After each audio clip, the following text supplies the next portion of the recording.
Good afternoon to everyone from the U.S. Department of State's Africa Regional Media Hub. I welcome our participants logging in across the continent and thank all of you for joining us today. We are very pleased to be joined by the U.S. Department of State's new Senior Advisor for Africa, Massad Boulos, and Deputy Assistant Secretary for African Affairs, Karina Sanders, who are both joining us from Washington, D.C. Senior Advisor Boulos will review his April 2nd through 9th travel to the Democratic Republic of the Congo, Kenya, Uganda, and Rwanda. Discussion will include ongoing efforts to advance a durable peace in the Eastern DRC and highlight opportunities to expand U.S. private sector investment across the African region. Please note that on your Zoom app, you may choose between an English-only feed and a French-only audio feed using the Interpretation tab. I recommend choosing either the English or the French feed, not the original audio, because there'll be some crosstalk on the original audio. We will begin today's briefing with opening remarks from Deputy Assistant Secretary for African Affairs, Karina Sanders, and then from Senior Advisor Boulos, and then we'll turn to your questions. We'll try to get to as many of your questions as we can during the briefing. So with that, I'd like to turn it over to Das Sanders for her opening remarks, followed by opening remarks by Senior Advisor Boulos. Good morning, Johan. Good morning, everyone. Thank you very much for this opportunity to be here with you today. First of all, I just want to say we had an excellent trip, and it was truly an honor to travel with Senior Advisor for Africa, Massad Boulos. And what he brings to bear is really important. He brings business acumen, and he brings extensive experience on the continent. And that serves the State Department, and it serves this Trump administration, and it serves the State Department. And so this was our inaugural trip together, and we had really two goals. One was to drive forward and get more momentum on the peace agreement and the peace process in Eastern DRC, and also how to bring U.S. investment to the region in Central Africa and the Great Lakes region. These are two extremely important priorities for the Trump administration in Africa, and I am pleased to tell you that we made good progress, great progress, if you will, on both. What I'll do now is pass it over to Senior Advisor Boulos for a few more details and a little bit of a readout for you on our 4 stops on the continent. Thank you very much. Thank you, Karina. This was a very productive trip, and I'm grateful to all the countries and leaders who hosted us. This initiative is a reflection of President Trump's commitment to Africa and his desire for regional peace. Our team's efforts are a product of his vision to see an Africa that is anchored in shared economic opportunities, not in conflict, and President Trump believes strongly that all parties involved are ready for peace. Now, he expects all parties to demonstrate that readiness through action. I want to highlight 3 results from our delegation's travel. Important results that demonstrate the fresh approach President Trump is taking with Africa by pursuing our security interests while strengthening our economic relationship with the people and nations in Africa through greater trade and investment.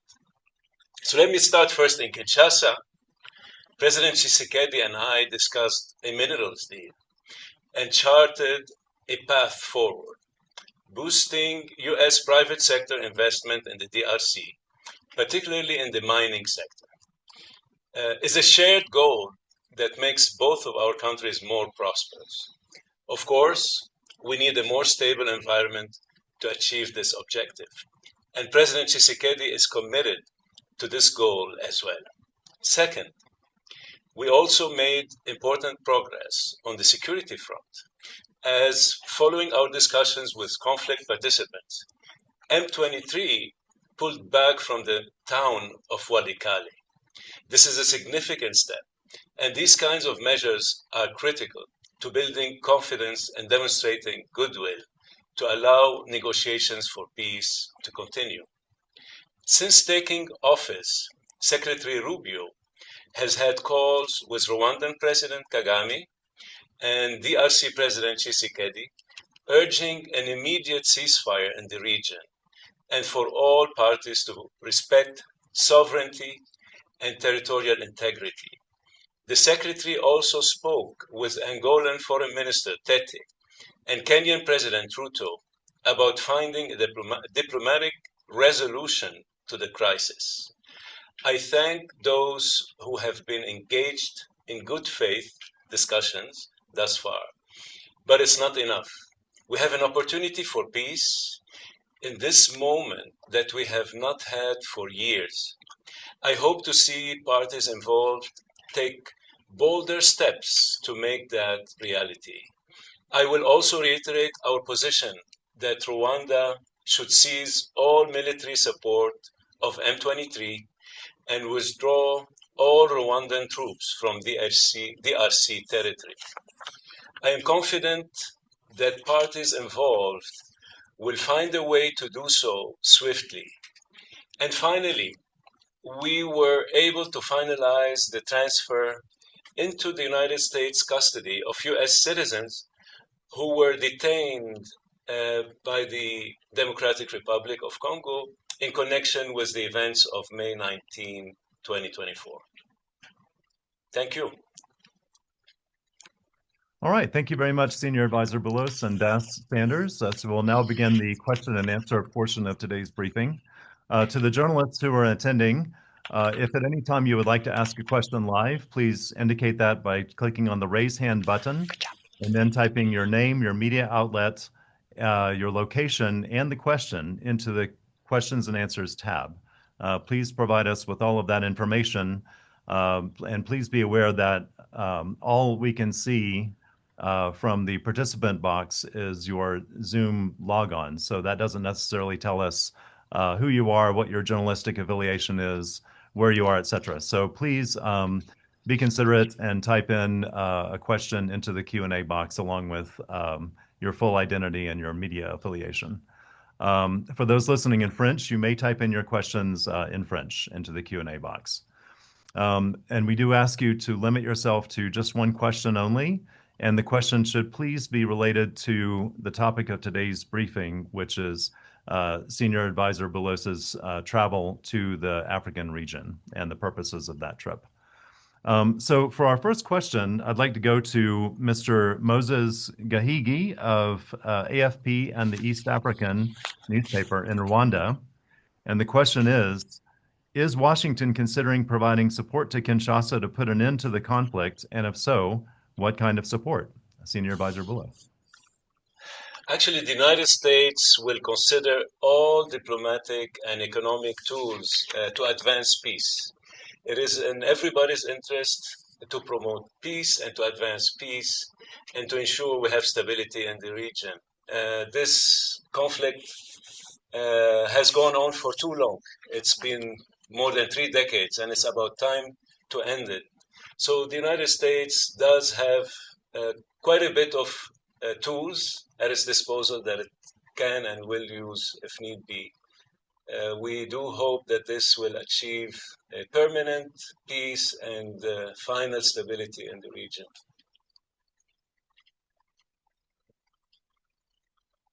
All right, thank you very much, Senior Advisor. So we have a question from Senegal next. Ms. Monica Pontouk from the Associated Press. And the question is, are you concerned that African countries are leaning more towards China or Russia? And how does the U.S. plan to counter the influence of China and Russia in Africa?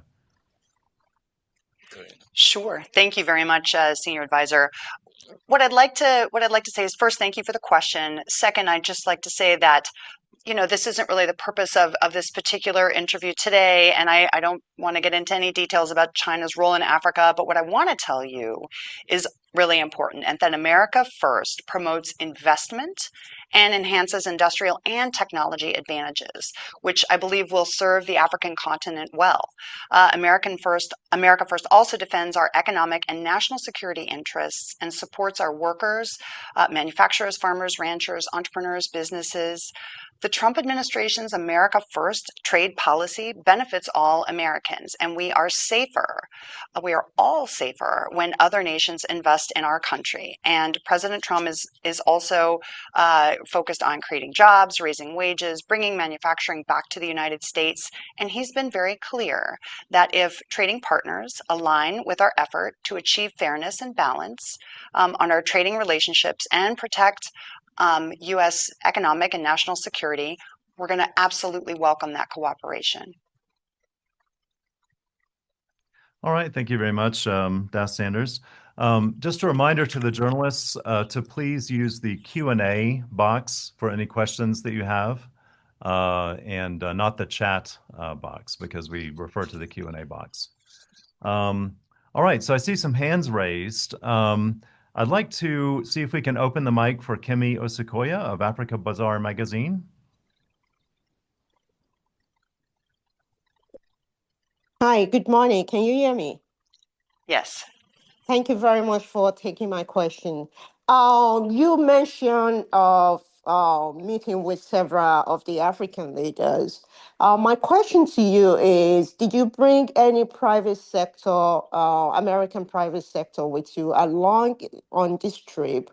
And how do you plan to build on what the previous administration have established in terms of the private sector interest engagement with Africa? If you could give us some specific.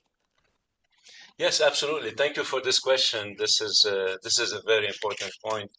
As you know, this our initiative and the discussions we've been having with the DRC and with other countries in the region as well. We've had similar discussions with Rwanda and Uganda and Kenya and others. This is driven by the private sector. Our job and our role here is to encourage private sector, U.S. investments in these countries. And just to go back to your specific question, on this trip,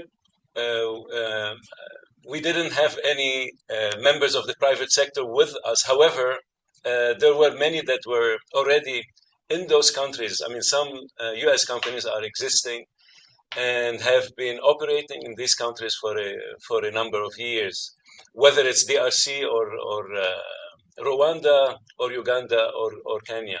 So we've met with many of them during the trip. But prior to the trip, we've been having roundtable events, and we've been having private meetings with many of them. And they are all, I could say that they are very eager and ready to invest. For those who are not already there, they are ready and they're open. So our job is to facilitate those investments. And we appreciate very much the openness of all four leaders in question with whom we met and had those economic discussions. They're quite open and welcoming to facilitate U.S. investments. And I should just quickly mention something here, that when we talk about U.S. investments, we're talking about a win-win proposition. And when we talk about a minerals deal here or some other deal there, we're talking about a win-win proposition. These companies are good corporate citizens. These companies will help protect the interests of those host countries and the people of those host countries. These are companies who are law-abiding citizens. They will fully abide by the local laws, rules, and regulations, whether it's environmental or labor laws or any other laws with regards to taxation and all other regulations.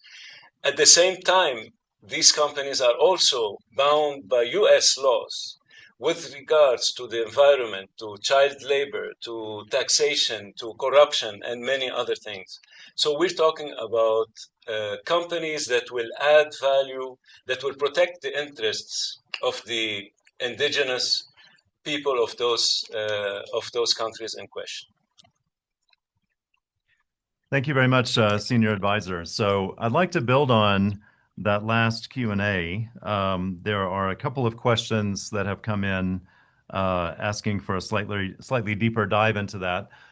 Simon Marks of Bloomberg News in Nairobi asks, can you elaborate on the terms of a potential mineral deal between the U.S. and DRC? How would it work in practice, and what would the U.S. grant the DRC in exchange to access to Congo's mineral sector? And a very similar question from Ruth McLean of the New York Times in Senegal, who asks, I would like to ask about the minerals agreement you mentioned. Can you outline what such an agreement would look like, what the U.S. is seeking?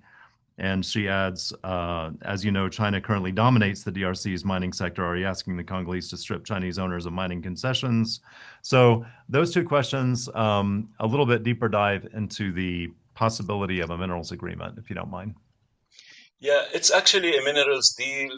It's a deal we're discussing and negotiating with the Congolese, but also, as I said, we're having similar discussions with other neighboring countries, other regional players. Obviously our role, like I said earlier, is to facilitate those private sector investments, but at the same time also provide full support. The United States has some few platforms, institutions, organizations that have been and will continue to provide full support, such as the DFC, for example, the US Exim Bank, and some other institutions and organizations. Those institutions are absolutely ready to support the private sector in Africa, whether it's in the area of mining or other sectors, but also, and most importantly, in the infrastructure. We are looking, and we look forward to the development, infrastructural development, especially in the DRC. It's about time. The DRC has a reliable infrastructure, which will also be in our interest and the interest of those US investors, but above all in the interest of the Congolese people. You're aware that we fully support the Libido corridor, for example, and this is a huge project which is extremely important and vital for this. For the economies of not only Congo or the DRC, but also Zambia and definitely Angola, but all other regional countries will benefit from it. So we fully support this project. The DFC is one of the major players in terms of providing the financing, which hopefully will be done quite soon. But the project has progressed considerably, especially on the Angolan side. We are now discussing with the Congolese Tshisekedi's administration to work on the Congolese side with regards to railways, highways, but also power projects, including dams and hydroelectric projects. So we're having a number of discussions with regards to both the investments and the infrastructure that goes with it, but also at the same time, we're having discussions with regards to some reforms. And the President Tshisekedi and his administration have promised that they will ensure full transparency. They will ensure that there will be efficiency, and all concerns of of US investors will be addressed. With regards to other companies and other players and other countries that are existing and already operating there, it's none of our business to interfere with what they're doing. We're pursuing our own ventures, and we're facilitating investments of our own companies. And time will tell. I think very soon the Congolese people, and if it's the other countries, same thing. The Congolese people will realize who are their best partners, and I think it goes without saying, U.S. companies will absolutely be the best partners. And we've stressed on a point that whatever the U.S. will do in terms of private sector investments and government support, it will absolutely be a win-win proposition in all cases. Thank you very much, Senior Advisor. So moving on to some of the more political and security issues, I see Pearl Matibe of Premium Times in Nigeria has had her hand up. Pearl, can we open your mic and let you ask your question live?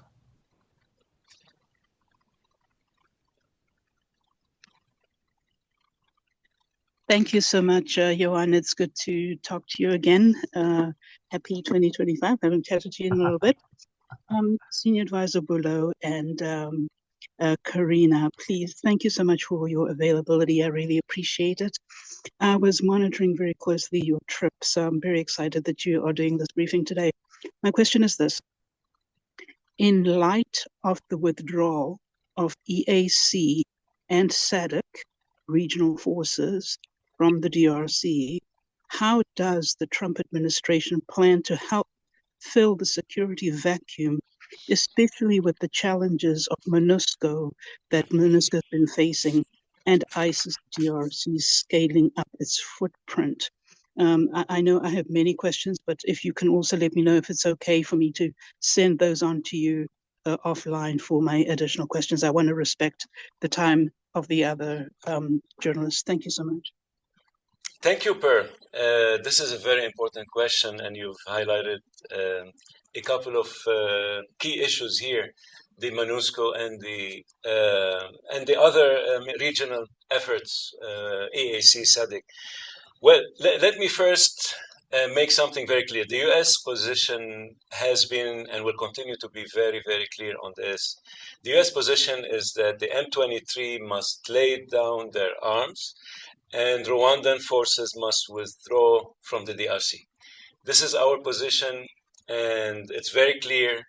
We've made it very clear, and we will continue pushing in that direction. Now, having said that, we all know that this can only be resolved peacefully. This is not. This cannot be won and cannot be concluded with force. This has to be resolved through dialogue and peacefully. And I can also report that I'm sure you've seen that we've recently seen some very good progress. There have been some gestures, I would say, in good faith and gestures of goodwill on the ground. As I indicated in my opening statement, the M23, through the assistance of the Rwandan government, of course, and by through probably some pressure or push from the Rwandans, were able to withdraw from Walikale back towards the east, probably over 100 kilometers eastward towards Masisi, and probably beyond Masisi. This move allowed our U.S. company, Alphamine, to reopen. And we've seen that, which had to, Alphamine had to shut down, unfortunately, their operations about a month ago when the M23 had reached Walikale. But not just Walikale, we all know the plan was to continue all the way to Kisangani, and that would have been detrimental and from a strategic point of view. But with regards to our U.S. interest, the Alphamine, which is a U.S. company, had to shut down. But this did not only affect the United States. This affected the entire world. It affected the global market for tin. We saw that very shortly after that announcement and that shutdown, the tin market rose by close to 30% or more. And then within a couple of hours of their announcement last week that they will reopen, it went down considerably.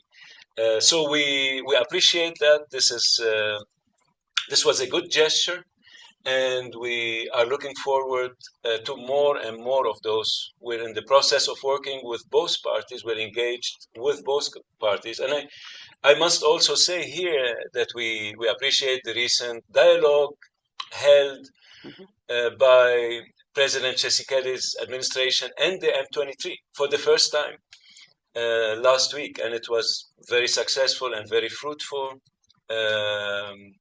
by all counts. And this is a very good first step. We are looking forward to building on this towards achieving a final peace and a lasting peace and full stability in the DRC and in the region. But with regards to the EAC and SADC, I must say, and the African Union as well, we highly appreciate their efforts. They've been trying and doing their best for a very long time, for many years, and we appreciate very much what they've done, and we continue to encourage those initiatives. They're all very, very positive initiatives.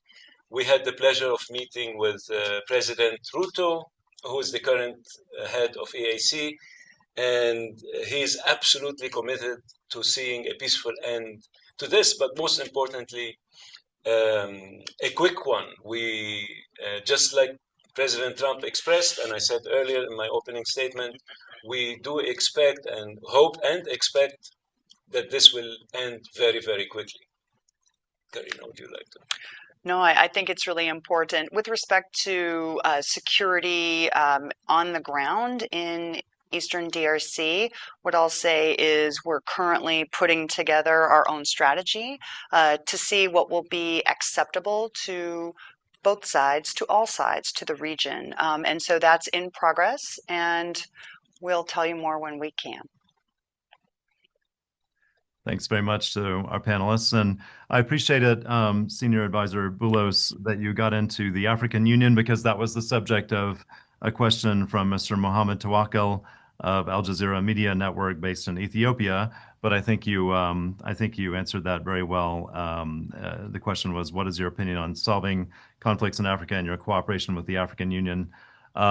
Any further thoughts? I mean, you've already fleshed this out a good deal, but any further thoughts about the sort of multilateral picture, the African Union, the other parties in the region, in response to his question?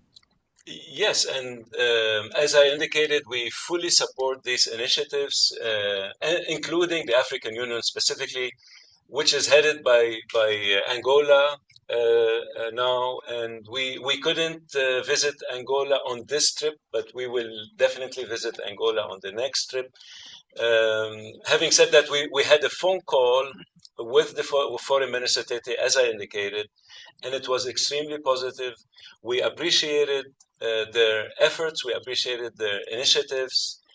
As Angola initially, we all know that they've tried over a long period of time, and they came very close. But now also as head, President Lorenzo as head of the AU, we fully appreciate their efforts and we fully support those efforts.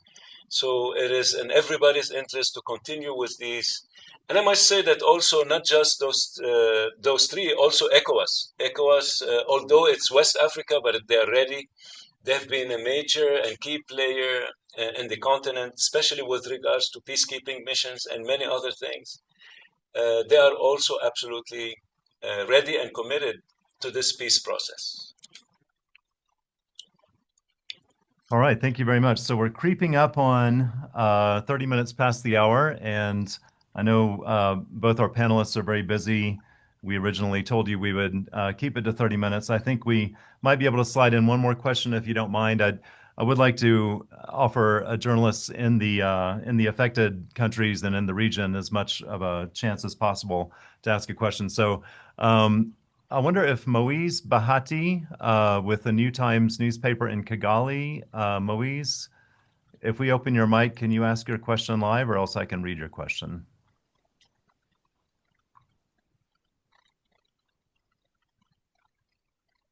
Let's see. I think in the interest of time, are you online, Moise? I think in the interest of time. Hello, yes. there? Okay, Moise. Yes. Please, can you hear me? Yes, we can hear you. Great. Thank you. I'm Moise. I'm in Kigali. I'm a reporter with the New Times. I wanted to ask about the Senior Advisor Boulos's visit to Rwanda and his discussions with President Paul Kagame. In your discussions, Senior Advisor, with President Paul Kagame, did you exchange on the FDLR militia, which is in Eastern DR Congo? and its threat on Rwanda? And if you did, how did you perceive Rwanda's, how do you understand Rwanda's security concerns with regard to this this militia and its collaboration with the Congolese government? Yeah, thank you. Yeah, thank you very much for this question. First, let me reiterate that we had a very positive meeting with President Kagame and his team, and it was very fruitful and very productive. We appreciated very much their warm reception and welcome, and above all, their commitment to this peace process. We definitely discussed the FDLR and the risk in question, and this is a major element of any peace accord. It's going to be, it has been, if you look at all the peace initiatives, I mean, this is the key element from the Rwandan side, and it's an integral part of any forthcoming, upcoming peace accord or peace initiative or peace agreement. We've been engaging with both parties, and definitely this is one of the main elements of those discussions. And there are solutions. We are not reinventing the wheel here.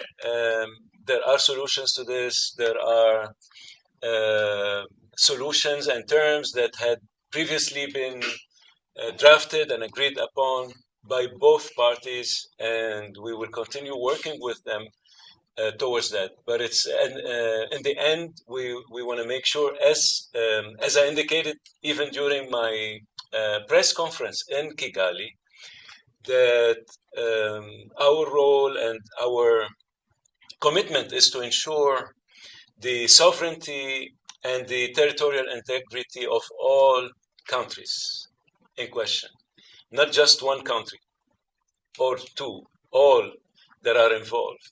So we remain committed towards supporting these initiatives and these efforts. And at the end of the day, everybody has to be at ease.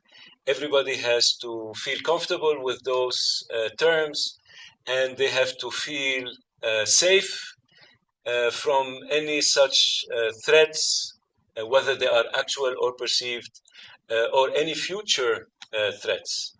The aim is to establish a full and lasting peace that will put everybody at ease. Thank you. That's good. Well, that's an excellent way to wrap this up. Thank you very much to our panelists and Senior Advisor Boulos and Das Sanders. I'm sure you'll join me in thanking the many journalists who attended today and wish them well in their work. Do you have any final remarks? I know we've kept you already very long. I just want to say thank you all very much. We really appreciate it. We appreciated the very good level of participation in this conference, and we look forward to some more in the near future. Corina? Absolutely. It's been a pleasure today. Thank you. This is the beginning. It's not the end, and we look forward to hearing from you into the future. And I look forward to continuing my work and our work with Senior Advisor Boulos. Thank you very much, Johan. All right. Very important work it is indeed. Thank you very much to our panelists. So a recording and a transcript of today's briefing will be distributed to participating journalists as soon as we can produce them. If you have any questions about today's briefing or any follow-ups, you may contact us at the Africa Regional Media Hub at afmediahub@state.gov. Also, please, to the journalists, if you publish any articles or broadcast any reports from today's briefing, please share a link with us at the same email that I just gave you. We do like to know that we make an impact, and we like to see the coverage that we engender, especially around the Africa region. And as a final note, I would like to invite everyone to please follow us on Twitter at our handle at Africa Media Hub. Thank you very much to everybody today. Thank you. Thank you.